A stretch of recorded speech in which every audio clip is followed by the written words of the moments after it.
Good morning, guys. Welcome to episode number 11. Today we're talking about taking a loss in your business in order to build it.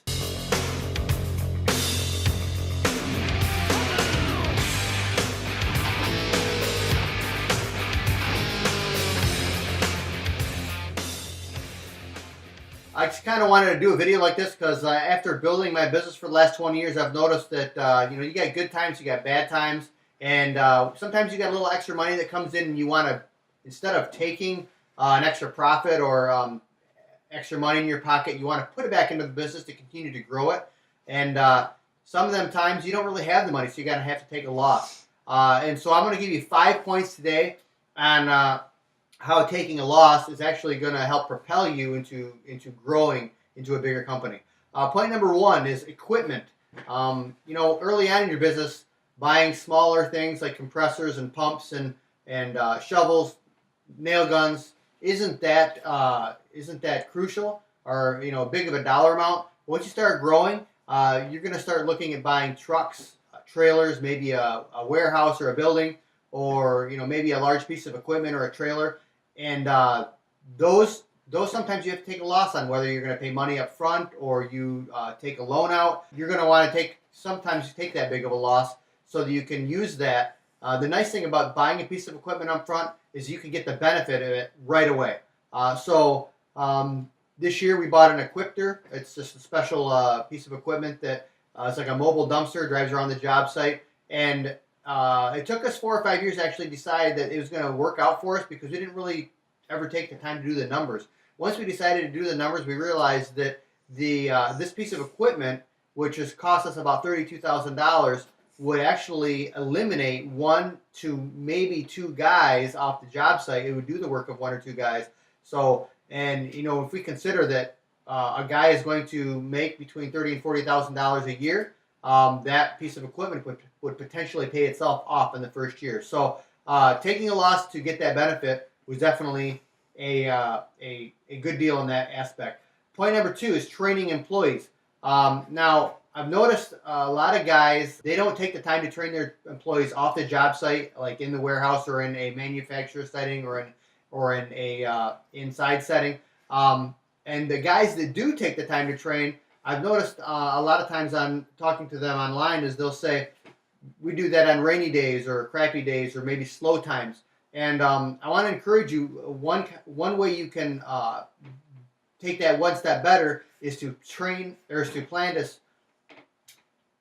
One way to make that better is to put that in your schedule. Say every the second Tuesday of the month, or every 2 weeks, or maybe the first whatever of the month, but do it on a consistent basis.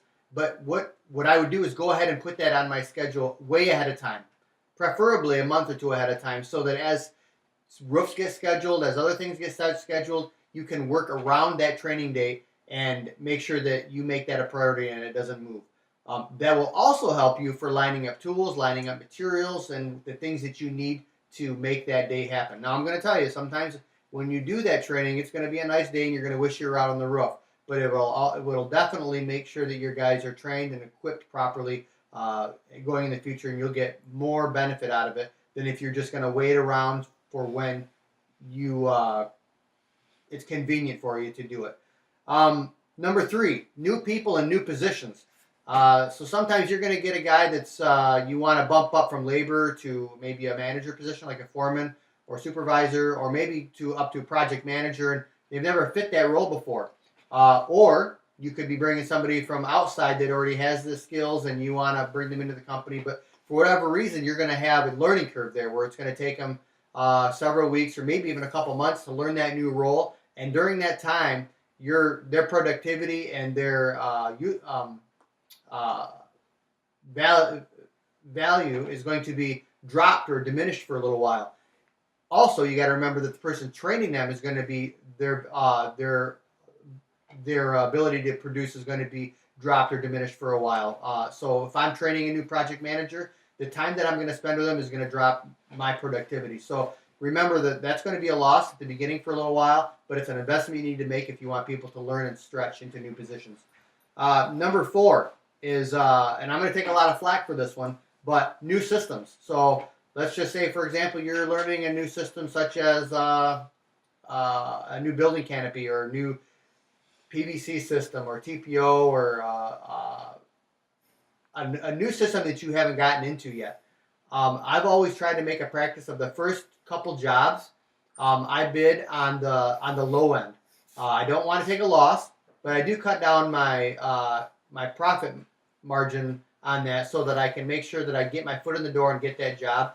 I don't want to lowball. I don't want to take a loss, but I want to make sure I get a low enough bid that I can start building my portfolio with those types of jobs, so that I can, talk to my third or fourth customer and say, yeah, we've done these types of jobs before. Here, let me show you our portfolio, and that will help me get into the market and fill my my portfolio with pictures.